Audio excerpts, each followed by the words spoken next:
Muy buenas tardes a todos y todas. Chévere ver varias caras conocidas y pues también a las personas que vienen pues por la invitación que hace directamente el Museo Arqueológico Casa Marqués de San Jorge. Primero, pues obviamente agradecer a la directora de este espacio, Alicia Silva, pues que ha vuelto este espacio un espacio para comprender, reconocer y validar lo que son los conocimientos, las culturas de nuestra nación y de las otras naciones, las naciones indígenas, que llamamos indígenas nosotros, pero también todas las comunidades nacionales que se reúnen en nuestro territorio, ¿no? Antes de empezar, pues quiero también agradecer, además de la presencia de ustedes, por supuesto, a todo el equipo del museo, a Luisa, a Oscar, a Roberto, a Angélica, y bueno, a todas las personas que han estado alrededor de esta conferencia y que han apoyado pues, la realización de este espacio. Lo primero es, la conferencia o la charla se llama Recorriendo una identidad por la Amazonía, Tubú, Umuri Mazá y el valor del nombre, ¿no?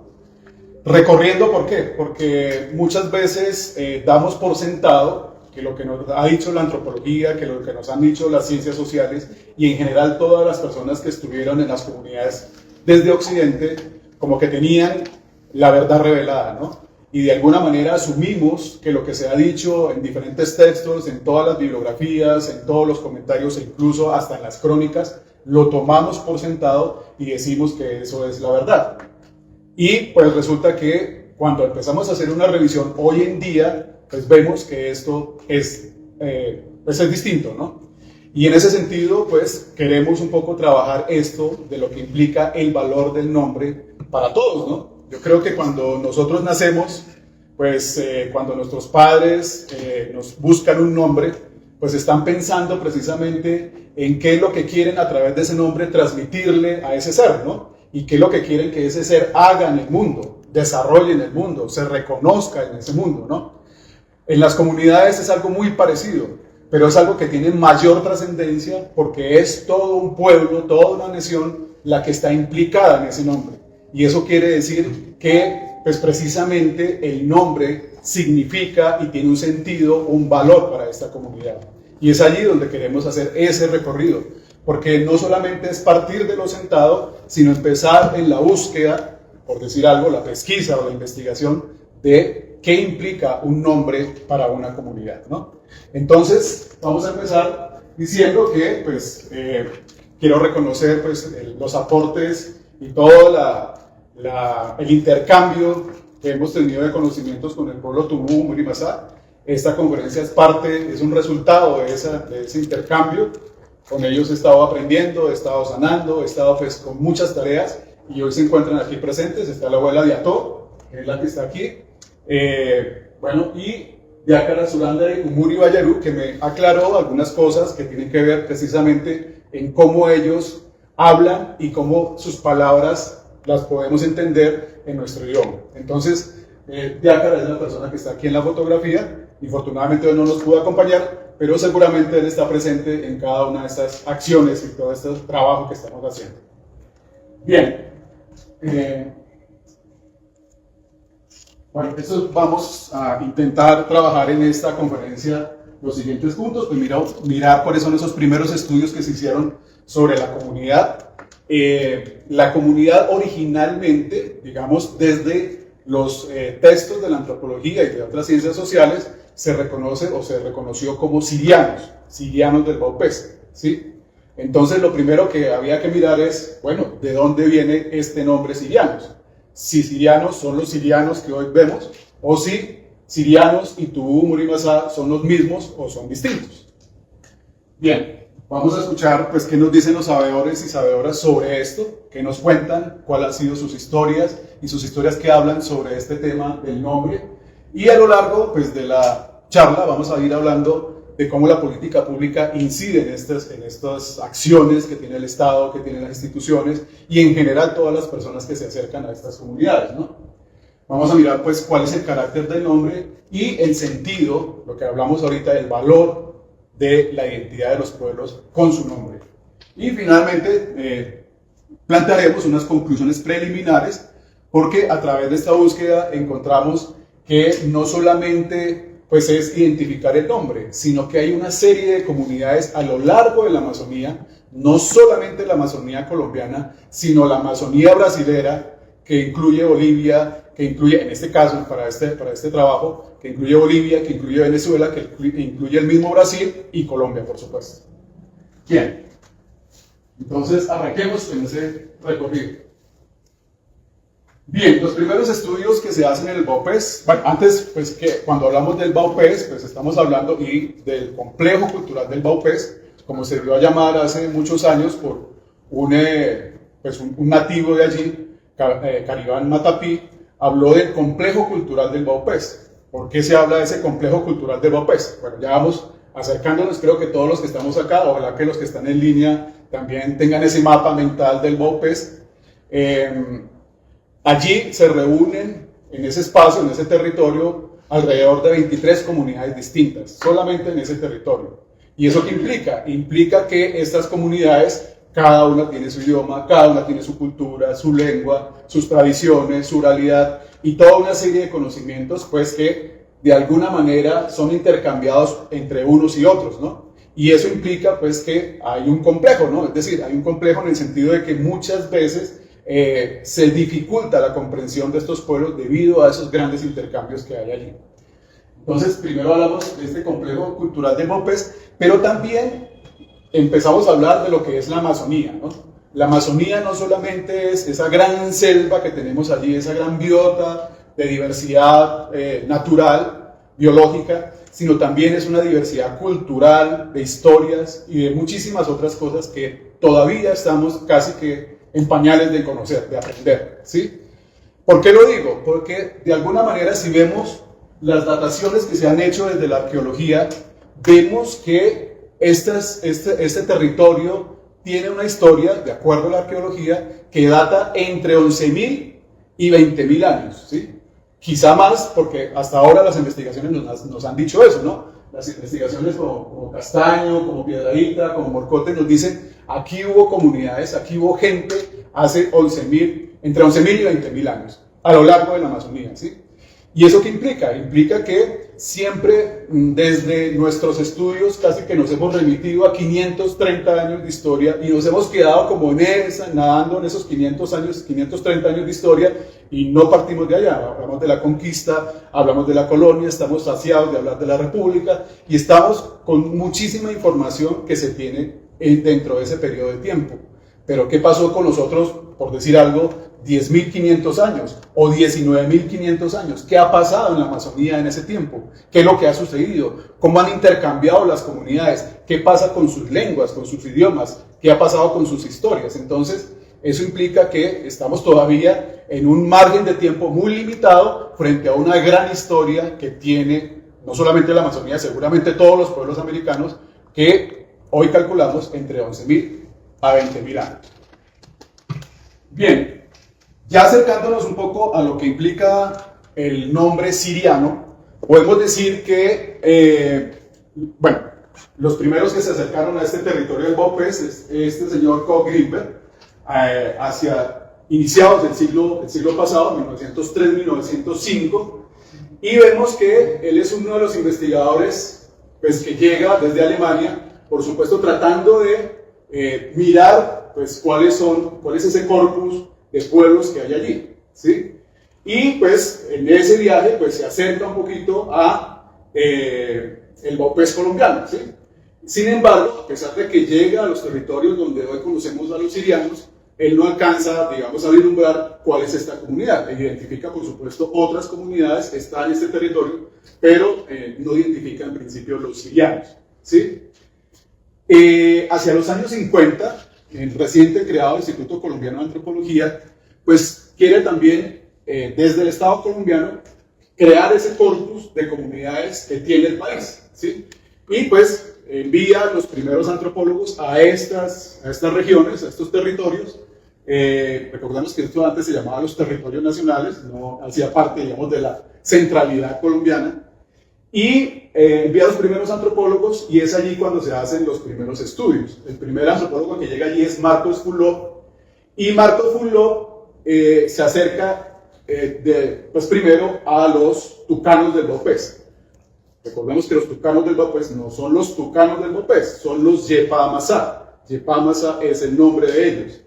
Y los Yepamazá, a través de Marco Fuló, pues le dan una serie de datos, de información a Marco Fuló y le cuentan de sus historias, le cuentan de lo que nosotros, de lo que aquí se ha llamado mito, ¿sí?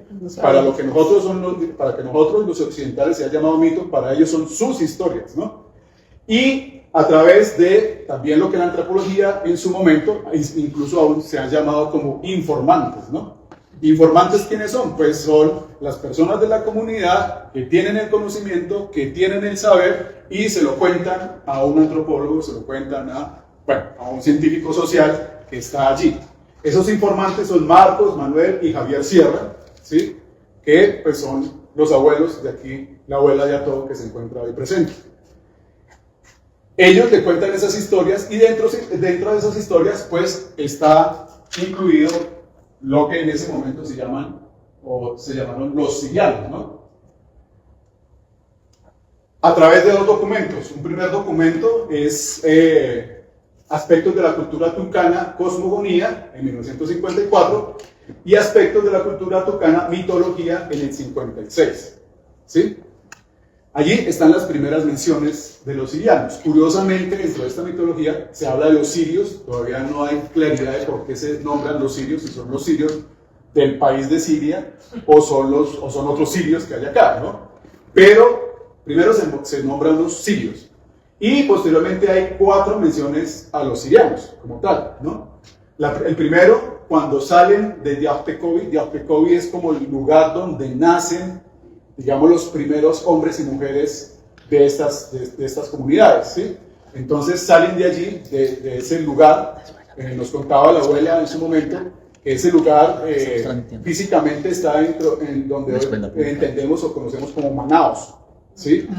Y de ese lugar salen los primeros hombres, ¿sí?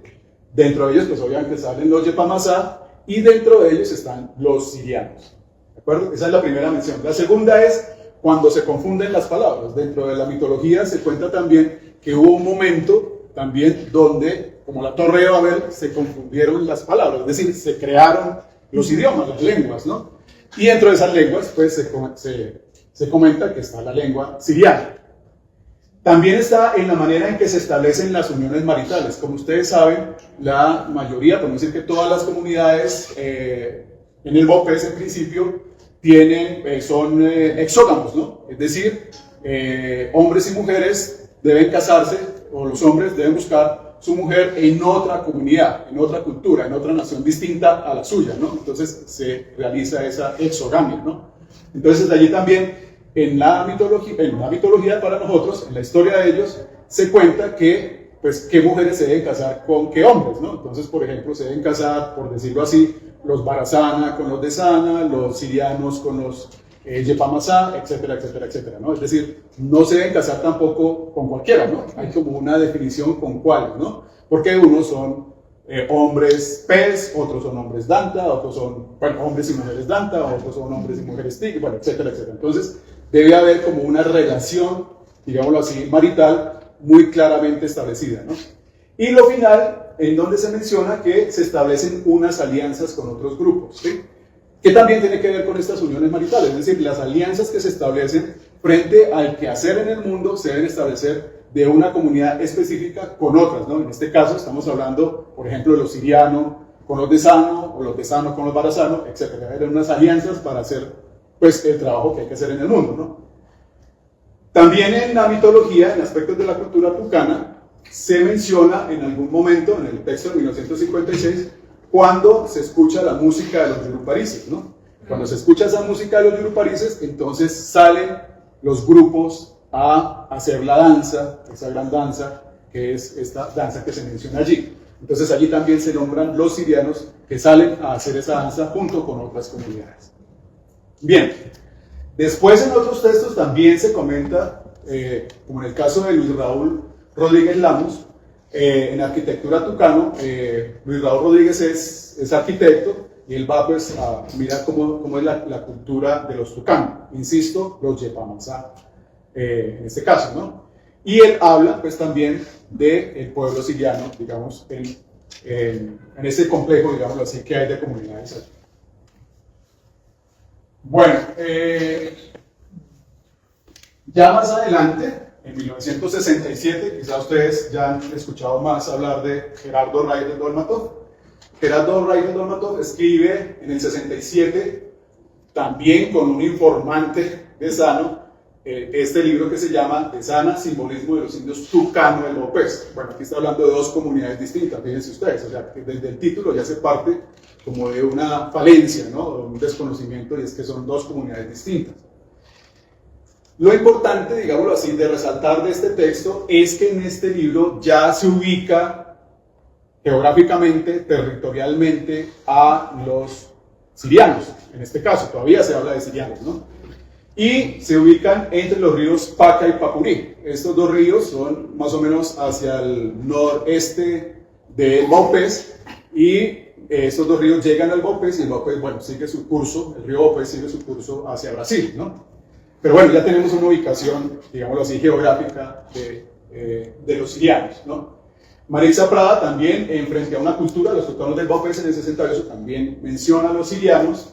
Y el primer trabajo, digámoslo así, que se hace directamente con los sirianos, lo hace Rodrigo Ibáñez Fonseca en el 72 con la tesis de grado, su tesis para graduarse en la Universidad de los Andes, Siriano, mito indígena del Bopés.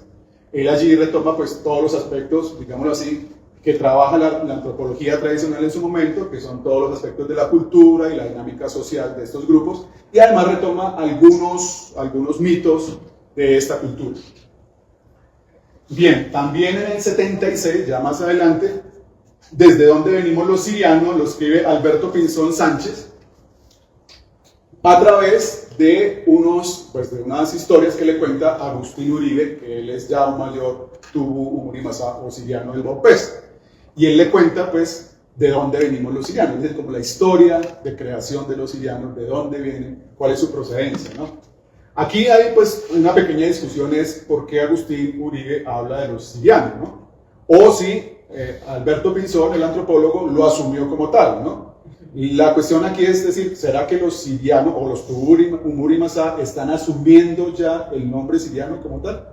O, pues, el antropólogo hizo también una interpretación de esta historia que le contaba Agustín Uribe. Bien, lo cierto es que ya en publicaciones posteriores, en investigaciones posteriores, se asume, ¿sí?, el nombre siriano en general en las investigaciones antropológicas, en la antropología, en general en las ciencias sociales, en casos como en los textos de Stephen Hugh Jones y Christine Hugh Jones, que escriben ya más adelante sobre los Parasana. Ellos ya los ubican en un mapa específico, ¿sí?, que lo vemos acá. ¿Cómo es? Aquí los ubican, ¿sí? Ahí están los sirianos, ¿sí? Aquí están los yurutí, están sus vecinos, ¿no? Los tucanos, los yepanosá, los yurutí, los carapanas, todas las comunidades que están alrededor de los sirianos, ¿sí? Pero fíjense una cosa, bueno, aquí tenemos el río Paca, el río Papurí y el río pues, le tributan estos dos ríos, ¿no? Bien, lo que vemos aquí es que ya hay nuevamente, como les decía, a partir del texto de Reigel Dolmatov, ya hay una ubicación territorial de los sirianos, ya están identificados, pues, digamos, dentro de ese corpus de comunidades ancestrales del Bopés, y ya entendemos que todo está bien así, ¿no? Entonces, esto es lo que hasta ese momento, estamos hablando del 79-80, entendemos como dónde están los sirianos del Bopés, quiénes son, cuál es su idioma, etcétera, etcétera. Hasta aquí, digamos, todo va muy bien, ¿no? Y uno, pues, partiría de decir, bueno, pues si son los sirianos del Bopés, efectivamente, no hay ningún inconveniente, ¿sí? Sin embargo, haciendo esta búsqueda, estamos hablando de un recorrido, ¿no? Recorriendo una identidad, que encontramos este texto, este texto de Alciolino Brusi, que él es, pues, es un sacerdote, pero también es un etnógrafo del Brasil, y pues también está en esta tarea de construir ese corpus de comunidades ancestrales, en este caso del Brasil, pero llega hasta a pasar las fronteras del Brasil y encuentra aquí otros grupos, ¿sí? Él encuentra aquí en el Brasil un grupo de, en este caso, surianas, él los llama surianas, ¿sí? En Brasil, aproximadamente un grupo de 70 personas que están este es el estado de Amazonas en Brasil, ¿sí?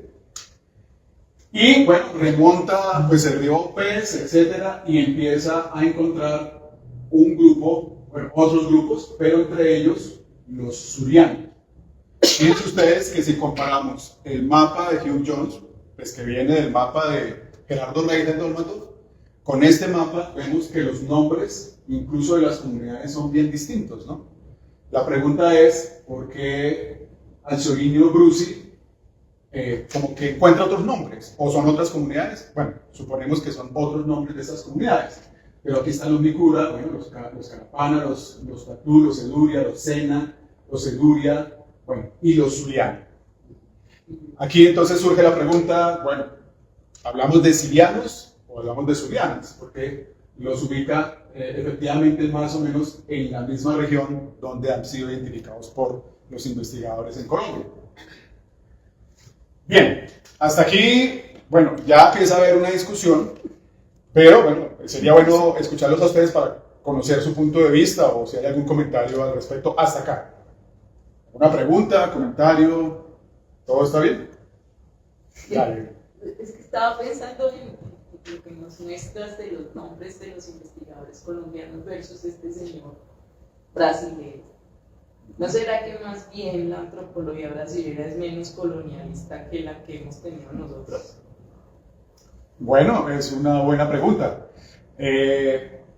Y vamos hacia allá. Creo que parte de la respuesta la podemos dar acá, porque vamos a mirar precisamente qué es lo que pasa pues, con las otras investigaciones, ¿no? Es un poco que me genera, sí. Porque cuando tú escuchas hablar a las personas, lo digo porque yo trabajo pues, un poco colombiano, cuando uno va a una maloca y la gente se levanta y uno no entiende la lengua obviamente, pero cuando la gente dice yo soy de tal lado, ellos se identifican distinto a como el antropólogo, el funcionario de turno o lo que sea ha dicho. Quizás a mi modo de ver ahora que estamos hablando desde hace unos años para acá, quizás que se volvió moda también, no sé, el cuento de los estudios de colonialismo, pero me genera la pregunta, ¿no? ¿Será que la antropología en Colombia tiene una mirada distinta a la que a lo mejor ha tenido el Brasil? No sé, es como una pregunta que me deja lo que nos muestras. De acuerdo. Bueno, entonces hasta aquí tenemos en principio un primer consenso, ¿sí? Y es que, bueno, se reconoce un pueblo siriano que está entre los ríos Paca y Papurí en el Bopés colombiano, y hay un grupo también, esta comunidad en el Brasil, que son aproximadamente 70 personas, ¿sí? Según lo que dicen los estudios, ¿no? Bien, pero ya revisando la bibliografía de otras procedencias, digámoslo así, más allá de la misma antropología, empezamos a identificar otras cosas que tienen que ver con estas comunidades. En el 2013, ¿sí? Se escribe el libro Lenguas Indígenas del Brasil, y en el 2020 se escribe el libro Lenguas Amerindias, ayer, hoy y mañana, también del Brasil, ¿sí? Y allí se hace ya desde la lingüística, una diferenciación, una clasificación de cómo son las lenguas indígenas del Brasil, ¿sí? Y pues allí se divide en varias troncos, familias, lenguas, ¿sí? Y dialectos, ¿sí? Entonces aquí vemos que hay unos grandes troncos lingüísticos, en este caso el Macro y el Tupi, ¿sí? Hay unas familias y hay unas lenguas. Allí también se cuentan por más de 100 las lenguas, al igual que en nuestro país, de lenguas aborígenes o ancestrales, ¿no? Y dentro de esas pues está la familia lingüística, ¿no? Tucano, que ya sabemos es Yepamazá, y dentro de esta familia Tucano está la lengua siriana, se identifica la lengua siriana. Entonces, ya desde la lingüística nos están diciendo si hay un tronco lingüístico tucano y derivado de este tronco lingüístico está la lengua siriana. Bien, pero aquí se nos empieza a complicar todavía más la cosa, ¿sí? Como dicen en Santander, aquí es donde tuerce la punta al rabo, ¿no? Que como que uno dice, bueno, ¿y de dónde salió esto, no? Fíjense ustedes que hasta 1944 sale un mapa en lo histórico de Brasil y regiones adyacentes. ¿Qué dice este mapa? Este mapa empieza a mirar, pues, hacer un recorrido por todo el Brasil e incluso esas regiones adyacentes que nosotros llamamos, pues, se va por Guyana, incluso llega a Colombia, llega a Venezuela, Bolivia, el norte de Brasil, el norte de Argentina, Paraguay, ¿sí? Es un mapa con una gran amplitud, grandísima, ¿no? Y hay un antropólogo alemán que hace este trabajito, ¿sí? Él se tomó desde 1910 a 1944 en hacer este trabajo, ¿sí? A mí me sorprendió haber conocido a Kurt Nimoendahu porque, pues, infortunadamente en la academia nunca me mencionaron a Kurt Nimoendahu. Me mencionaron, pues, todas las tradiciones antropológicas europeas, norteamericanas, incluso a veces mexicanas, pero muy poco del Brasil. Y no entendí por qué no me han comentado de un personaje como Kurt Nimoendahu cuando hizo un trabajo como estos, ¿sí? 35 años en el Amazonas. Y fíjense ustedes, uno dice, bueno, ¿qué hace un antropólogo 35 años en la selva, no? La historia de Kurt Nimoendahu es muy interesante, la voy a contar muy brevemente, porque él, pues, obviamente viene a Alemania, él se llama originalmente Kurt Unckel, ¿sí? Viene a Alemania con la intención de todos los antropólogos de su momento, pues, de hacer esos grandes corpus de la antropología, encontrar comunidades nuevas, hacer descubrimientos, porque nosotros también tenemos ese síndrome adánico de descubrirlo todo, de que somos los primeros que descubrimos todo. Y, pues, curiosamente llega él al Brasil, por supuesto tiene una relación institucional con el Estado de Brasil, y empieza a plantearse una relación distinta con las comunidades ancestrales del Brasil, ¿sí? Tanto así que, empezando sus investigaciones, por supuesto, hacia el sur del Brasil, encuentra una comunidad tupi y esta comunidad lo adopta, ¿sí? Y lo bautiza con el nombre, con el apellido, si podemos decir, Nimoendahu. Nimoendahu es, en esta lengua, el hombre que lleva su casa a cuestas, por decirlo así, el hombre que lleva siempre su casa, ¿sí? Que camina con su casa, ¿sí? Y como vemos en este mapa, pues efectivamente sí era un personaje que caminaba con su casa porque recorrió todo este territorio, todo este gran territorio de la Amazonía, identificando cuáles son las comunidades que están allí, cuál es su lengua, su cultura, bueno, etcétera, etcétera, pero estableciendo una relación muy distinta a lo que hemos conocido de la antropología tradicional, y es que el antropólogo descubre, identifica, etcétera, sino es un compromiso con las comunidades y desarrolla todo su trabajo en ese sentido. Pero para nuestro tema, ¿qué hace Nimoendahu? Nimoendahu hace algo muy interesante, pues, y es que identifica, aquí tenemos, por ejemplo, el estado de Amazonas, ¿sí? Donde están esos sirianos de los que ya hablábamos, que son de los que aquí están en Colombia, aquí está Vaupés y Brasil, el estado de Amazonas, y el departamento del Vaupés, donde están estos primeros sirianos de los que ya hablábamos. Pero él identifica otros 3 sirianos en la Amazonía. Él no identifica estos sirianos de aquí del Vaupés, pero sí identifica unos sirianos aquí en la frontera entre Venezuela y Brasil, ¿sí? Identifica unos sirianos aquí, esto se llama el río Uraricá o Uraricuera. Aquí está el río Demení, a los márgenes del río Demení hay otros sirianos, y aquí, fíjense ustedes, ya muchísimo más al sur, entre el departamento de Beni en Bolivia y los estados de Rondônia y Mato Grosso en Brasil, otros sirianos, o en este caso se llaman sirianos. Pero bueno, entonces uno dice, bueno, ¿cómo así que hay otros 3 grupos, grandes grupos, en otros lugares distintos al Baupés y al noreste de Brasil. Entonces, estos son los grupos que él identifica, pero los identifica, por supuesto, no él directamente, sino también hace un trabajo pues, de revisión bibliográfica, histórica de lo que se ha hecho en la antropología, ¿no? Entonces, este primer grupo, Siriana, fíjense ustedes, es de la familia lingüística arawak, ¿sí? O sea, es una familia lingüística distinta a las que tenemos en el Baupés, ¿no? Que es familia lingüística, en este caso, tucano o yepamasá. Y la fecha de identificación de este grupo es hacia 1874, imagínense, podemos decir que hace 150 años. Y estos son, pues, los textos, los investigadores que estuvieron en esa época identificando a este grupo al margen del río de Mení. Ya vamos a ampliar ahorita los mapas para que los veamos un poquito más claramente, pero en el mapa grande de Brasil quería que los identificáramos inicialmente. Hay otro grupo o comunidad siriana, ¿sí?, que originalmente se identifica como familia lingüística siriana, ¿sí? O sea, primero se habla de una familia lingüística, no de una lengua, sino una familia lingüística, es decir, una serie de comunidades cuyo tronco común, cuya familia común lingüística es la siriana, ¿sí? Y aquí la identifican en 1844 inicialmente este grupo.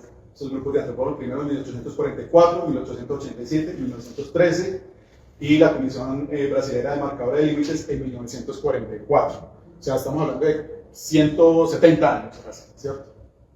Entonces, fíjense ustedes cuál era esa, un poco respondiendo a tu pregunta, de esa intencionalidad de la antropología en general.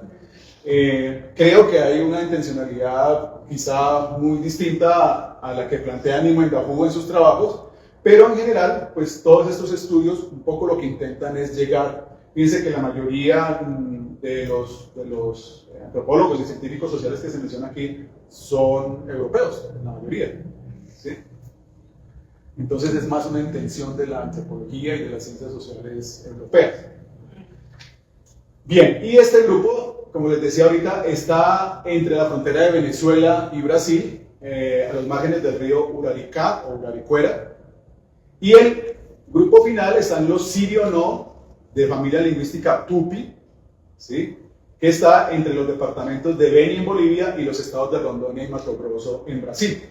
Y la primera identificación es en 1867. Entonces fíjense que estamos hablando de más de un siglo, más de 120, 130, 170 años incluso, donde se están haciendo estos estudios, estos primeros estudios. No estamos hablando de cronistas, estamos hablando ya de científicos sociales, ¿no? Bien. Entonces, pues aquí se complica la cosa, ¿no? Entonces uno dice, bueno, pero ¿de qué están hablando estas personas que hacen estos estudios? Lo primero que hay que decir, ya hablando de los estudios más recientes, ¿sí?, es, bueno, por ejemplo, hablando de estos que ubican en Nimue Dajú, en el río Uraricá, es decir, de la frontera de Brasil y Venezuela, ¿quiénes son ellos, no? Y ¿qué significa su nombre? ¿Qué es el nombre de ellos? ¿Sí? Entonces, ¿qué nos dice aquí, en este caso, Ernest Villaza y Joseph Koiner? Nos dice, algunas de las tribus siriana en Brasil son conocidas como Huayca, Sirizán, Sirichana, bueno, una serie de nombres. Es decir, aquí vemos que son una serie de comunidades, no es una comunidad, son varias comunidades, ¿sí? Y por eso se habla inicialmente que es una familia lingüística, no es una lengua solamente, ¿sí? Y algunos de los miembros venezolanos, como ya están entre Brasil y Venezuela, son conocidos como Chiraná, Huayca, Guajaribo, Yanomami, bueno, etc., ¿no? Es decir, de alguna manera son tantos grupos que tienen diferentes nombres, pero en general también a veces la antropología trata como de unificar en un solo nombre esa cosa que es imposible a veces definir, ¿sí? Porque son comunidades pequeñas, porque estos se mueven de aquí para allá, porque algunos son nómadas, porque otros son seminómadas, etc. Porque hay una serie de intercambios que hace que las comunidades se movilicen, bueno, etc. Entre otras cosas, pues también pues, todo lo que implica la sociedad occidental, la minería, etcétera, que sacan a las comunidades de sus territorios, bueno, todo lo que nosotros conocemos de lo que ha pasado también en nuestro país, ¿no? En apuntes sobre la organización social de los Siriana del río Uraricá, Villaza más adelante propone, dice, El autor utiliza el término tradicional Sirianá para designar la afiliación étnica de los Sirianá del río Uraricá, en desacuerdo con la sugerencia de Hans Becker, quien propuso la introducción del término Yanomami o Yanoama para designar a todo el grupo cultural y lingüístico al que pertenecen estos indios, en virtud de que el término Sirianá ya está consagrado en la literatura. Bueno, aquí ya hay una discusión entre pues, los etnógrafos, los antropólogos, y es qué nombre le ponemos a estos señores, ¿no? Primero yo les pongo Sirianá, dice mi Vyasa, pero resultó otro señor diciendo que llamémoslo Yanomama o Yanoama. Entonces, pues yo me quedo con Sirianá, así él lo llame Yanoama.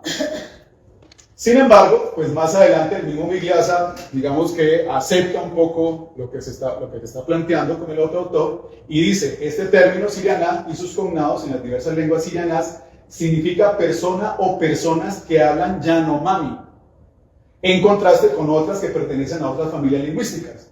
Sugerimos que si el término es aceptado como la denominación de la familia, en lugar del término Sirianá, se cambie a su cognado Yanomami, ya que esto se encuentra en varios dialectos y es utilizado por un mayor número de hablantes. Pero fíjense aquí el criterio que se utiliza. De más gente habla una, entonces así lo llamamos, ¿no? No vamos a diferenciar esos pequeños grupos, esas pequeñas diferencias, bueno, etcétera, etcétera. Y es aquí donde esos primeros sirianos que encuentra Nimue Dahu, a través, pues obviamente también, no solamente a través de sus recorridos, sino también a través de su investigación bibliográfica, dice, bueno, estos ya no son sirianos, sino los vamos a llamar Yanomamis. Entonces, los Yanomamis, que seguramente muchos de ustedes han escuchado, son también conocidos como Sirianá. Bien. O sirianos, ¿no? Bien. Aquí está el mapa más claro, ¿sí? Fíjense ustedes, aquí están estos grupos Sirianá, de los que estamos hablando ahorita, ¿sí? Del río Uraricá, que es uno de los grupos del mapa de Nimue Dahu. Y fíjense ustedes, aquí abajo, un poco más hacia el centro, bueno, no tanto al centro, en el estado de Roraima, más bien en el norte de Brasil, hay otros Sirianá que vamos a mirar ahorita qué pasa con estos Sirianá que se encuentran o que se encuentran inicialmente hacia 1874 en estas bibliografías, ¿no?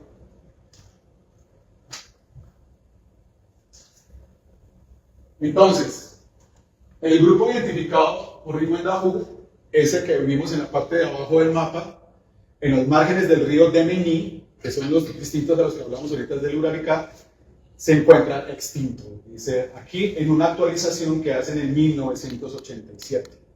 La pregunta es, ¿por qué se considera este grupo extinto? ¿Sí? ¿Realmente está extinto? ¿Realmente qué pasó allí, no? Eso teniendo en cuenta que todos esos recorridos que hacen las comunidades a lo largo de la Amazonía puede ser una razón, puede ser efectivamente, pues que no que se extinguieron, que los extinguieron, ¿sí? Bueno, pueden haber otras razones. La pregunta allí es si realmente este grupo ya no está, ¿sí? Pero lo que tenemos claro es que ellos en este momento ya no están, pero que su familia lingüística viene del Arawak, ¿no? Bien, ya sobre el grupo que hablábamos inicialmente, ¿sí? En una civilización del Bopes, de Alsonilo Brusi, él dice, ¿cómo se le dice a esos grupos, en este caso del Bopes colombiano? Dice, ellos se llaman a sí mismos Surirá, de significado desconocido, y son llamados Suriana por los de las otras tribus, ¿sí? Entonces aquí ya empezamos a tener unas diferenciaciones. Una cosa es como yo me llamo, otra cosa es cómo me llaman los otros, ¿sí? Y hay otras diferenciaciones que vamos a ver más adelante. Entonces el nombre a veces tiene también unos tránsitos a través de los cuales, pues sí, de pronto mis amigos me dicen fulanito de tal, pero yo me llamo de otra forma, ¿no? Eso pasa usualmente, ¿no? Y en las comunidades al parecer esto también sucede, ¿no? Pero pues las razones son diferentes, ¿no? A veces es simplemente, sí, como un mote, como un alias, ¿sí? Los llamamos así, pero a veces también tienen unos sentidos más allá de ese alias, ¿no? Ya en una mitología de 1980, una mitología heroica de los indios de Sana, antes el mundo no existía. Esto lo escriben unos mayores, ¿sí? Yepamazá del Brasil, Tumusil Panlón y Tolamán Kengiri, hablan ya en su introducción a ese libro, dicen, ya no tenemos noticias de las siguientes etnias en Brasil, no se tienen noticias. Fíjense aquí se dice, aquí estos son extintos, y aquí nos dicen también que hay una serie de grupos que ya no están en el Brasil, que son por ejemplo los Coena o Cuguana, los Omasa o Mikura Tapuya, ¿sí? Los Bará, los Barazana, los Suriana, es decir, que esos 70 de los que nos hablaba Brucio inicialmente, al parecer ya no están, ¿sí? Al parecer ya no están.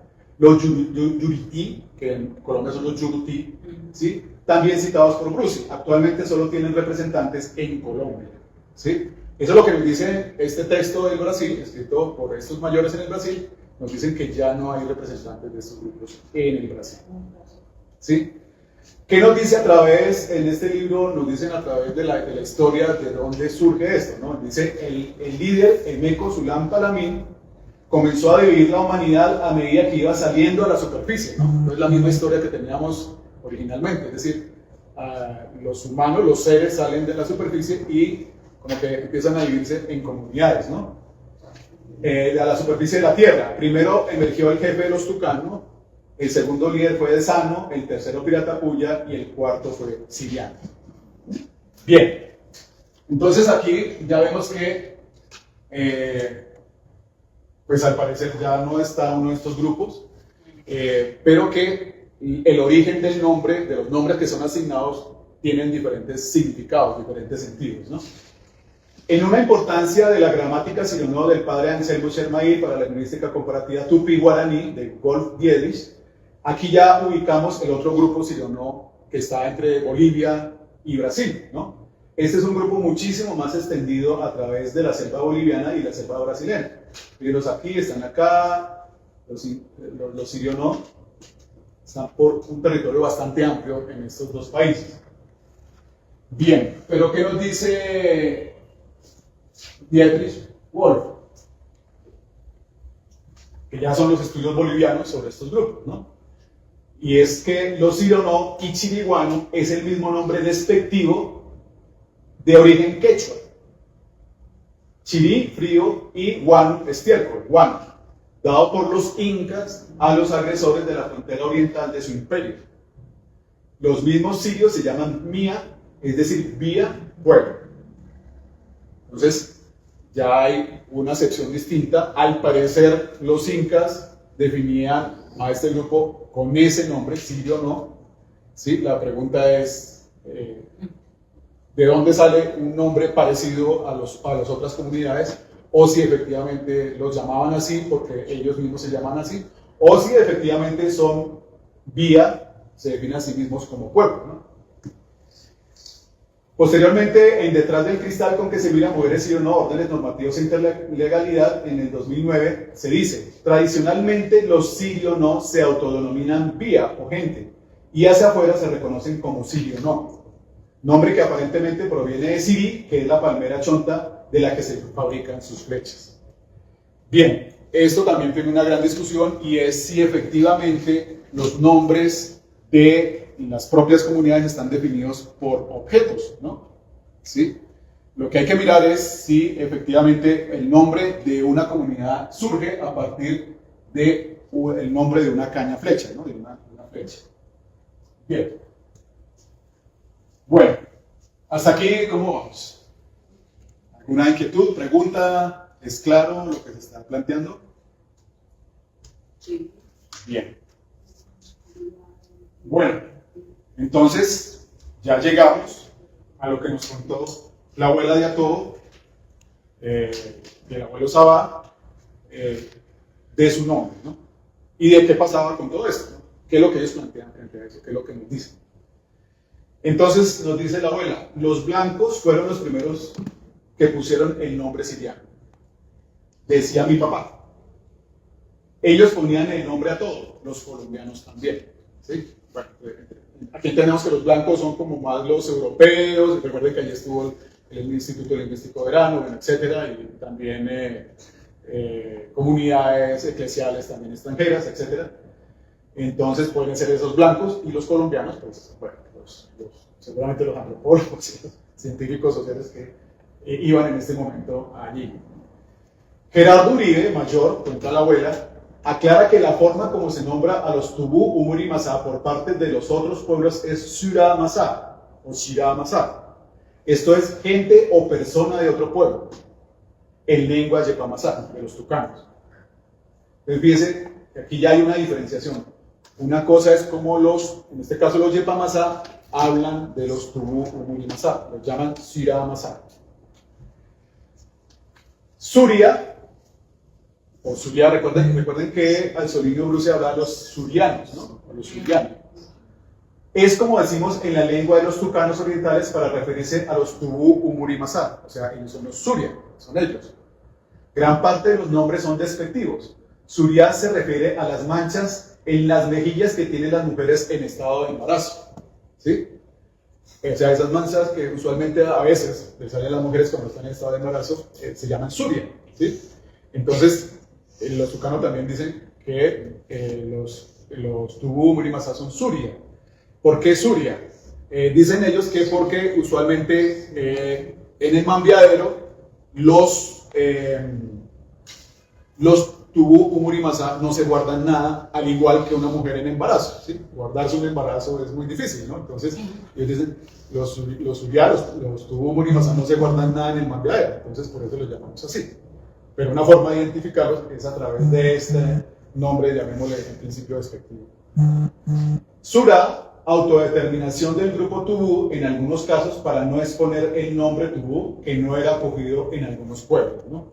Muchas veces también, ellos también, como que acogían este nombre Sura, definido pues en general por los tucanos, los de Pamasá, para los otros grupos, también para cuidar su nombre, ¿no? Esto porque, pues por supuesto, no quiere decir, a veces tendemos también a romantizar las comunidades ancestrales, pues también hay una serie de conflictos al interior y al exterior. Entonces, muchas veces por protegerse, mantenían este nombre Sura.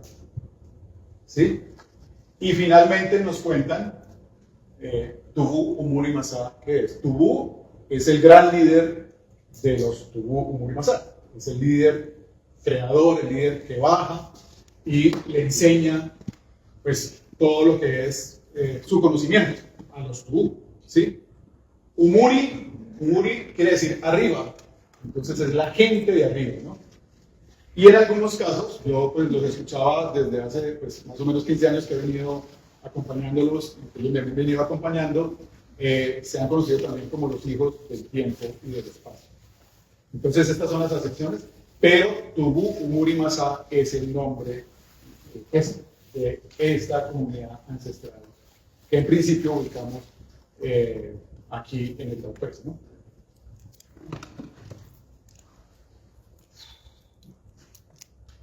Entonces, pues, ¿qué implica el nombre de acuerdo a lo que pues, hemos planteado hasta acá? Pues el nombre tiene diversas acepciones, ¿no? Tiene una acepción referida a los líderes de su propia comunidad, es decir, a los líderes creadores, a los líderes que iniciaron unos procesos, ¿sí? A los quehaceres es en relación a lo que esa comunidad está por hacer en el mundo, ¿no? Frente a la tierra, por decirlo así, ¿no? Y pues también a los lugares de donde vienen, ¿no? Entonces, el nombre representa la esencia de esos seres fundadores, representan las responsabilidades y las labores que esa comunidad hace en el mundo, pues el origen, la raíz, el inicio, el comienzo, la procedencia, y de acuerdo a esa procedencia mía, es cómo trabajo como complemento con las otras comunidades. ¿Cuál es mi alianza con las otras comunidades? ¿Cuál es mi papel con las otras comunidades? Y esas comunidades que tienen también su nombre, ¿cuál es su papel conmigo, ¿no?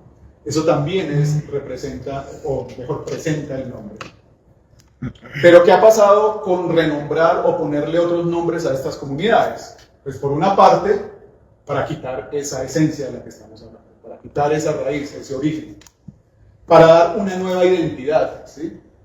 Es decir, ustedes no son así, sino realmente son así, porque nosotros como Estado, nosotros como gobierno, nosotros como institución, muchas veces queremos que ustedes sean así. ¿Por qué razones? Porque de alguna manera esto, ¿sí?, normaliza esos nombres, los unifica. Recordemos que si hay más gente hablando esta lengua, entonces llamémoslos a todos así porque con eso los entendemos mejor nosotros, ¿no? Los institucionalizan y finalmente los uniforman, es decir, por eso hablamos de todos, hablamos de indígenas o indios, ¿no? Que era como empezábamos en el video anterior, porque alguien le dio por decir que eran indios indígenas, porque los unificamos, porque los uniformamos, porque decimos, bueno, todo lo que es de aquí para allá, eso es indio o es indígena, ¿no? Pero no tratamos de diferenciarlos, de entenderlos, de profundizar en sus lenguas, de profundizar en sus conocimientos, en sus saberes, etc., ¿no? Y de esta manera, pues, se minimiza el valor de la lengua. Por eso muchas veces no nos parece importante que una lengua desaparezca. No nos parece importante que un pueblo desaparezca.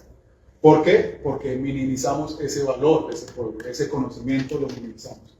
Y lo que ella presenta para nuestra sociedad. Seguramente que muchas cosas de las que hoy conocen los pueblos indígenas, de lo que conocieron esos pueblos indígenas, incluso que desaparecieron, hubiese sido de mucha utilidad y sigue siendo de mucha utilidad para nuestro mundo, nuestra sociedad.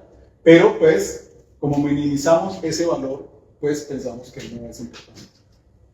Entonces, empezamos a redescubrir otros valores, a darles otros valores, a darles otro tipo de identidades. Y así, pues, obviamente, pues cambiamos completamente su esencia, su sentido. ¿Sí? Es así como se resuelven las identidades ideologizándolas, ¿no? Entonces, es bueno hablar de indios en general, ¿no? No hablemos de Tubú, Murimazá, no hablemos de Yepamasá, no hablemos de específicamente cómo es este pueblo, cómo se conoce este pueblo, cuál es todo lo que implica eso, conocimientos, saberes, etc., ¿no? Seguramente, como decía inicialmente en el video, si a nosotros nos llaman de otra forma, como que de pronto el apodo nos gusta o no nos gusta, pero eso nos empieza a quitar algo de identidad o nos empieza a fortalecer la identidad que tenemos, quién sabe, ¿no? Pero en principio dejamos de alguna manera de ser lo que somos, ¿no? Y entonces, ¿qué pasa? Pues ideologizando los nombres, el nombre, pues se cierran y se relativizan los saberes del otro. Bien. Entonces, como les decía, pues yo planteé unas conclusiones preliminares para este trabajo se hizo el año pasado. Como les decía, este trabajo no parte solamente de una inquietud intelectual, ni de pues, una inquietud institucional, es más de una necesidad de la comunidad en cuanto a que se reconozcan como Cabildo, Tubú o Murimazá, ¿sí? Y en este trabajo han estado varios años, ¿sí? Es muy curioso pensar hoy en día que sean las comunidades ancestrales que han vivido milenios en este territorio, en estos territorios, sean los que tienen que buscar el reconocimiento institucional, cuando debería ser todo lo contrario, ¿no? O por lo menos una labor mucho más horizontal a través de la cual la institución vaya a las comunidades y diga, sí, ustedes existen, los reconocemos. Así sea como sirianos, así sea como el nombre que sea, pero lo reconocemos, reconocemos su territorio, reconocemos sus saberes, etcétera, etcétera, etcétera. Pero aquí la labor es completamente distinta, ¿no? Entonces, espero que esta herramienta pues, que se construyó en el año pasado sea una buena herramienta para el pueblo Tubú. Hoy hago una entrega también de este trabajo a ellos y a ellas, porque sé que más adelante habrá muchas más cosas que hacer, y no solamente con esta comunidad, sino con todas las comunidades que hay en el territorio nuestro, en el territorio brasileño, en el territorio del Amazonas. Y pues yo creo que es allí donde está el papel precisamente hoy en día de las ciencias sociales y entre esas ciencias sociales la antropología, ¿no? Bien, entonces efectivamente el término siriano se constituyó para denotar pueblos externos, ¿sí? Hay una forma de nombrar hacia afuera, ¿sí? En este caso sería Siria, ¿no? Siria. Y partimos de la gran pregunta que hacíamos al inicio, y es cómo un mismo término en lenguas y contextos diferentes asumió una connotación similar, así como de designación de 4 grupos diferenciados geográfica, cultural y lingüísticamente. Parte de estas respuestas preliminares pues puede ser por migraciones previas a la conquista a través de amplios periodos, ¿no? Como les decía, pues estamos hablando de una historia de más de 11.000 o a 20.000 años, o quizá más, ¿sí? Y allí pudieron pasar muchísimas cosas, ¿no? y pues no nos hemos acercado siquiera a dar el primer paso, de decir, oiga, en estos 11.000 años, o al menos hace 1.000 años pasó esto, ¿no? ¿Sí? Entonces allí es donde debe partir pues esas inquietudes que tenemos, y es muy probable que esos nombres en esa circulación por ese gran territorio que es la Amazonía hubo estas variables, estos cambios, estas transformaciones. De hecho, por eso pues las lenguas por eso tienen unas familias lingüísticas distintas, y probablemente pues efectivamente las lenguas cambiaron en ese transcurrir de miles de años, ¿no? Lo otro es que hay una historia de nacimiento, de distribución de los saberes para las comunidades de Pamazá y Tubú, Murimazá, que se encuentran hoy acá, y es que pues es la historia de la anaconda, ¿no? La anaconda hace un recorrido, ¿sí?, a través del Amazonas y empieza a distribuir a los pueblos en diferentes puntos, ¿no?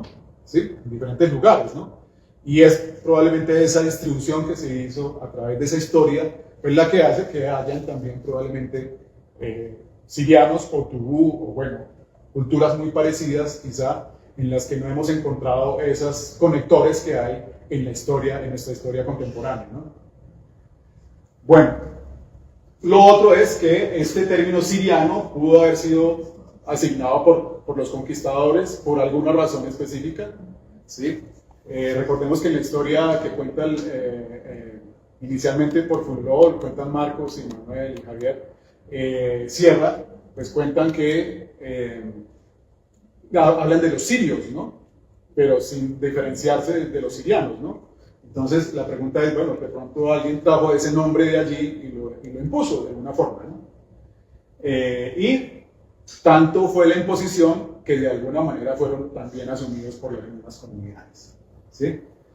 Entonces también esto nos lleva también a pues, ampliar, a repensar y a actuar sobre los estudios realizados en el Amazonas acerca de sus pueblos, sus orígenes, la lengua, la organización social, la historia, etc., ¿no? Es aquí donde definitivamente tenemos que iniciar nuevas labores, reiniciar, repensar también y rehacer nuevamente probablemente esta gran historia del Amazonas y en general de todas las interacciones que hubo también con otras regiones, ¿no? Lo otro también es para las personas que nos acercamos pues, a las comunidades ancestrales, ¿sí?, y a las mismas personas que hacen parte de estas comunidades, pues lograr continuar escuchando las enseñanzas de sus sabedores, que en la lengua, la manera de aprender, en la lengua Tubú Murimazá es huegui. Huegui es su aprender, es la manera de aprender, y es escuchando a los mayores, ¿no? Para revalorar sus historias y formas de ser y hacer. Bien, y en general para todos los que estamos alrededor de estos procesos, pues es seguir apoyando y acompañando los procesos de reconocimiento de los pueblos, sus territorios, sus procesos de fortalecimiento y, por supuesto, sus derechos como personas, como sociedades. Bien, y rematamos con eso, pues todos lo sabemos, al perderse un pueblo, una comunidad, pues no solamente se pierde el nombre, se pierde toda esa esencia, se pierde, desaparece un mundo. Bueno, muchísimas gracias y bueno, escuchamos los comentarios. Colombia, potencia de la vida.